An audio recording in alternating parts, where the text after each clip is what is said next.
Shalom, salam berkat dari kami untuk pendengar sekalian. Saat ini pendengar akan diberkati dengan program Hari Ini Harinya Tuhan bagian yang ke-8. Sebuah program rohani tentang doktrin Alkitab yang menolong kita untuk semakin tertanam dalam kebenaran firman dan bertumbuh dalam kemuliaan. Bersama hambanya, Pendeta Gilbert Lumuendo, STH. Banyak orang merasa doktrin Alkitab sebagai sesuatu yang membingungkan. Tetapi tahukah saudara bahwa doktrin Alkitab intinya adalah memahami Alkitab dengan benar, dengan pemahaman yang sistematis, sehingga kita terus dapat tertanam di dalam kebenaran firman, sehingga kita terus bertumbuh di dalam kemuliaan Allah. Buka hati saudara sekalian untuk menerima berkat-berkat firman-Nya hari ini. Mendengar kata puasa, seringkali kita bertanya, apakah orang Kristen harus berpuasa? Lalu sebagian lagi bertanya, kenapa kita harus berpuasa? Sebagian lagi dengan sinis akan berkata, jangan-jangan cuma mau ikut-ikutan. Namun Alkitab buku yang luar biasa. Kenapa Alkitab buku yang luar biasa? Karena dari kurang lebih 1000 tahun sebelum Masehi, jadi kira-kira 3000 tahun lalu, dari mulai zaman Daud bahkan, Alkitab sudah bicara tentang berpuasa ini. Hanya bedanya jelas kenapa kekristenan mengajarkan puasa, bahwa puasa itu bukan aksi mogok makan. Artinya gini, saya udah doa kok Tuhan belum jawab, supaya Tuhan jawab nih, saya nggak makan nih sampai Tuhan jawab. Itu kan bukan puasa, itu kan aksi mogok makan, protes sama Tuhan, memaksakan kehendak supaya Tuhan mengerjakan persis seperti yang kita harapkan. Namun puasa itu belajar memahami kehendak Allah. Makanya selalu saya katakan bahwa dalam puasa bukan kita memaksa Allah untuk melakukan apa yang kita mau, tetapi kita memaksa diri kita untuk supaya melakukan apa yang Tuhan mau. Nah, puasa juga bukan hanya tidak makan dan tidak minum sebetulnya, tapi puasa itu sebetulnya tidak sempat makan dan tidak sempat minum. Kenapa? Karena dalam berpuasa sebetulnya kita sedang mau disibukkan dengan hal-hal rohani. Jadi kalau kita puasa terus jalan-jalan di mall, kita puasa lalu nonton-nonton TV, itu bukan puasa. Jangan-jangan itu cuma diet, saudara-saudara. Karena puasa yang benar bukan tidak makan dan tidak minum. Kenapa kita tidak makan, kenapa kita tidak minum? Di samping kita sedang mau menyalibkan daging, tapi kita juga sedang mau menggantikan makanan kita. Seperti yang Yesus katakan, manusia hidup bukan dari roti saja, tapi manusia hidup dari setiap firman yang keluar dari mulutnya Allah. Jadi orang berpuasa itu harus bergaul dengan doa, orang berpuasa itu harus bergaul dengan firman, dan orang berpuasa itu harus aktif dalam hal-hal rohani, sehingga betul manusia lahiriahnya merosot, tapi manusia batiniahnya, manusia rohaniahnya dikuatkan, diteguhkan oleh firman. Haleluya. Selamat datang dalam program kita hari ini, Harinya Tuhan, sebuah program rohani yang kembali mengingatkan kepada kita betapa pentingnya kita menjadikan firman Tuhan sebagai dasar keseharian hidup kita.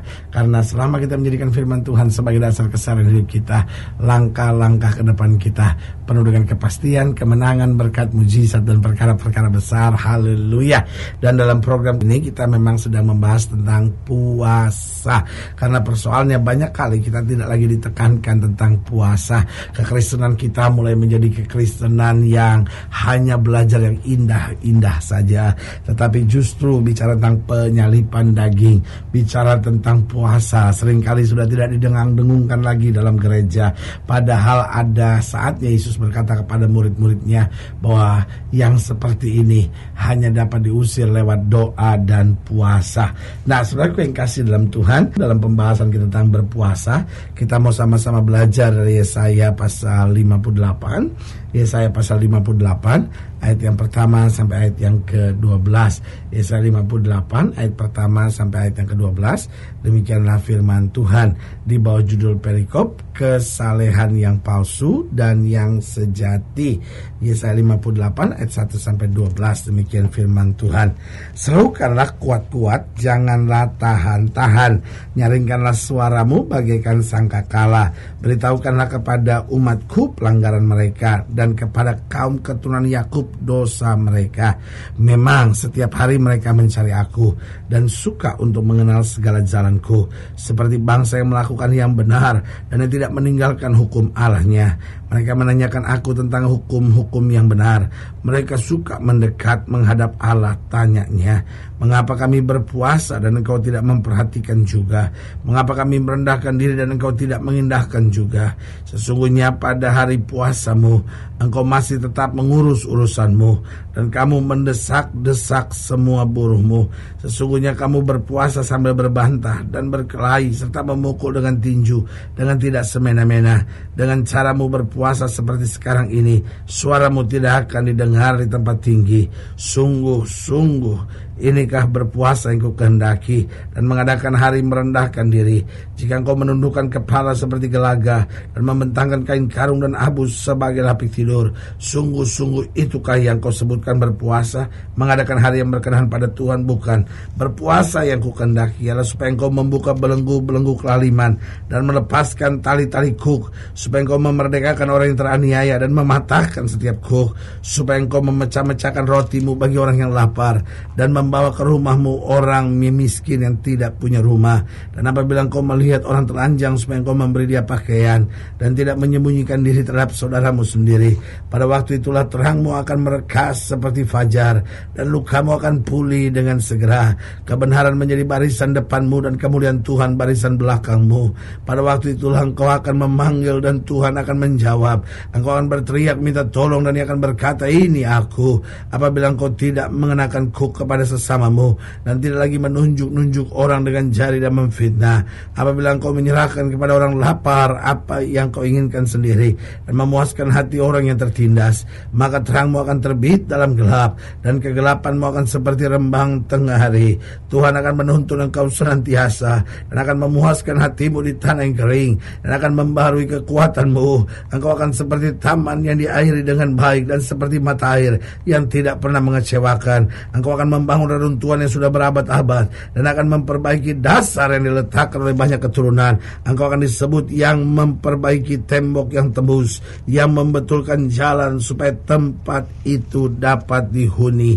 Nah, saudaraku yang kekasih dalam Tuhan, ayat-ayat ini menggambarkan kepada kita bahwa hidup Kristen adalah hidup yang diajarkan Tuhan untuk berpuasa yang berkenan. Berpuasa yang berkenan bukan sekadar tidak makan dan tidak minum, tetapi berpuasa yang aku kehendaki, kata Alkitab, supaya kau membuka belenggu-belenggu kelaliman, supaya melepaskan tali-tali kuk, supaya kau memerdekakan orang yang teraniaya dan mematahkan setiap kuk. Jadi berpuasa yang pertama, hubungan saya dengan Tuhan diperbaiki. Yang kedua, berpuasa itu hubungan saya dengan firman diperbaiki. Yang ketiga, berpuasa itu hubungan saya dengan sesama diperbaiki. Dan yang keempat, berpuasa itu lewat saya orang lain dapat memperbaiki hubungannya dengan Tuhan. Jadi yang pertama, hubungan saya dengan Tuhan diperbaiki. Hubungan saya di dalam kehidupan sehari-hari diperbaiki. Hubungan saya dengan sesama diperbaiki. Dan kemudian lewat saya hubungan orang lain dengan Tuhan dapat diperbaiki. Haleluya. Lalu ada banyak yang tanya, kalau gitu puasa itu berapa jenis sih pendeta sebetulnya? Saya lihat ada beberapa, contohnya puasa biasa. Gimana puasa biasa? Puasa biasa ini sebetulnya gini, dari jam 6 pagi sampai jam 6 sore. Jadi tidak makan siang, tetapi dia tidak makan juga dan juga tidak minum. Jadi dari jam 6 pagi sampai jam 6 sore dia mengaktifkan diri untuk hal rohani. Lalu yang kedua, itu yang namanya puasa intensif. Kalau yang pertama tadi sebetulnya yang disebut puasa biasa. Jadi puasa biasa dari jam 6 pagi sampai jam 6 sore. Dia tidak makan, dia tidak minum, dan dia isi hidupnya banyak dengan firman. Ini juga masih bisa tetap mengerjakan kegiatan sehari-hari. Kalau dia karyawan, dia pegawai, dia seorang polisi, dia seorang pengacara, dia seorang artis, mungkin dia seorang olahragawan, tapi tetap dari jam 6 pagi sampai jam 6 sore. Lalu yang kedua yang disebut puasa intensif. Puasa intensif ini bisa 3 hari misalnya, bisa 5 hari misalnya, bisa 7 hari misalnya, dan ini selama 3 kali 24 jam, selama 5 kali 24 jam, selama 7 kali 24 jam. Ini tidak makan, tetapi biasanya disarankan untuk tetap minum air putih saja, ya kan. Dan ini puasa intensif. Biasanya biasanya puasa-puasa begini karena ada sesuatu yang sedang diharapkan. Misalnya dia lagi ingin bergumul untuk bagaimana Tuhan supaya rumah tangga saya pulih. Dia ingin sekali mengerti maksud Tuhan untuk itu. Atau ada orang-orang yang saya rindu dipenuhi dengan baptisan Roh Kudus. Saya mau puasa 3 hari, 7 hari, 5 hari, ya kan. Makanya ini disebut puasa intensif. Tapi yang selanjutnya itu puasa khusus.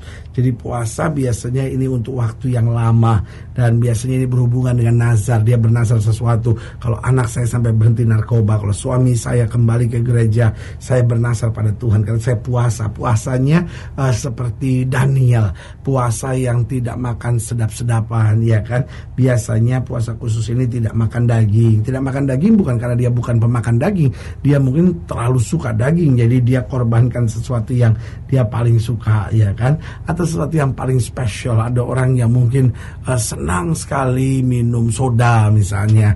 Ada orang-orang tertentu senang sekali minum kopi, dan dia betul-betul gak bisa lepas, dia harus minum kopi. Dan dalam puasa khususnya dia bernazar sama Tuhan. Tuhan, sebelum saya mengerti kehendak Tuhan tentang ini, sebelum saya melihat sesuatu yang Tuhan kerjakan ini dalam hidup saya berpuasa tidak minum kopi misalnya, saya berpuasa tidak makan daging. Pokoknya sesuatu yang paling kita suka, itu yang kita korbankan.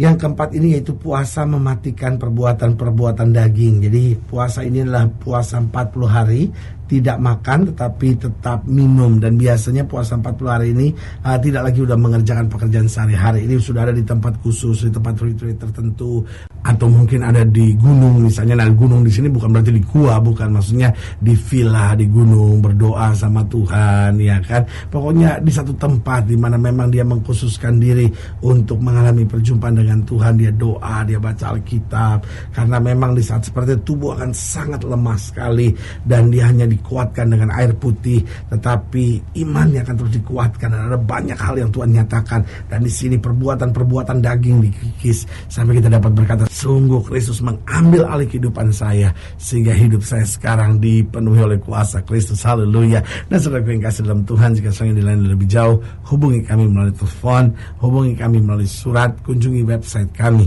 karena kami ada untuk membawa Bapak Ibu sudah senantiasa lebih dekat pada Tuhan dan mengalami kasih kuasa mujizat yang luar biasa. Haleluya. Secara khusus melalui program ini juga saya mau berdoa buat setiap saya yang sakit, setiap saya yang berbeban berat, karena saya percaya bahwa bagi Allah tidak ada perkara yang mustahil. Dan saudara-saudara ingin didoakan secara khusus, boleh taruh tangan kanan saudara di dada dan kita akan berdoa. Mari kita berdoa. Bapa, dalam nama Yesus, hamba doa buat yang sakit, hamba doa buat yang berbeban berat, hamba doa untuk setiap mereka yang sedang menghadapi masa-masa yang sukar, karena hamba percaya bahwa bagi Allah tidak ada perkara yang mustahil. Bapa, hamba berdoa di dalam nama Yesus, Tuhan jamah mereka juga yang taruh tangan kanannya di dada. Tuhan jamah di dalam nama Yesus, anugerah kasih berkat kuasa Tuhan boleh mengalir sempurna dalam kehidupan mereka. Di dalam nama Yesus kami berdoa. Haleluya. Amin. Saudaraku yang kasih dalam Tuhan, kita sudah berdoa. Ingat, tidak pernah Allah lalai menepati janjinya. Inilah saatnya buat kita untuk bangkit, bersemangat, bersuka cita dalam menghadapi segala perkara, karena kita tahu Yesus hidup, Yesus berkuasa, dan selalu menyediakan yang terbaik buat anak-anaknya. Doa saya menyertai saudara. Sampai berjumpa pada program berikut, dan jangan lupa jadikan hari ini harinya Tuhan. Haleluya.